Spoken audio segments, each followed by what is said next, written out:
পবিত্র রমজান উপলক্ষে বুধবার 18 ফেব্রুয়ারি থেকে দেশের সরকারি বেসরকারি কলেজ ও মাদ্রাসায় শুরু হয়েছে টানা 39 দিনের ছুটি। ছুটির তালিকা অনুযায়ী আগামী 28 মার্চ পর্যন্ত শিক্ষা প্রতিষ্ঠানগুলো বন্ধ থাকবে। তবে স্কুলে কবে থেকে ছুটি কার্যকর হবে তা নিয়ে অভিভাবক ও শিক্ষার্থীদের মধ্যে রয়েছে বাড়তি আগ্রহ।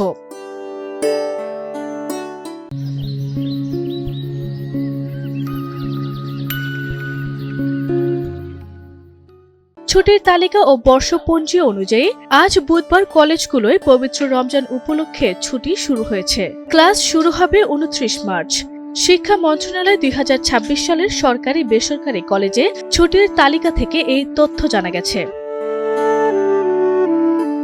শিক্ষা মন্ত্রণালয়ের মাধ্যমিক ও উচ্চশিক্ষা বিভাগ প্রকাশিত তালিকায় দেখা গেছে পবিত্র রমজান, ঈদ উল ফিতর, গ্রীষ্মকালীন ছুটি মিলে 18 ফেব্রুয়ারি থেকে 25 মার্চ পর্যন্ত টানা 26 দিন বন্ধ থাকবে কলেজগুলো। স্বাধীনতা ও বিজয় দিবসে 26 মার্চ একদিনের ছুটি রয়েছে। এর পরের দুদিন শুক্র ও শনিবার সাপ্তাহিক ছুটি। সে হিসাবে 29 মার্চ রোববার থেকে খুলবে কলেজগুলো।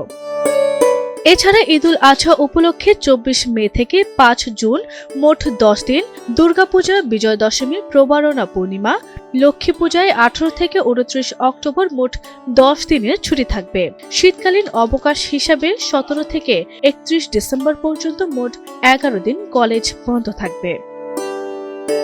আরভি ইসলাম হিমু, এনটিভি অনলাইন।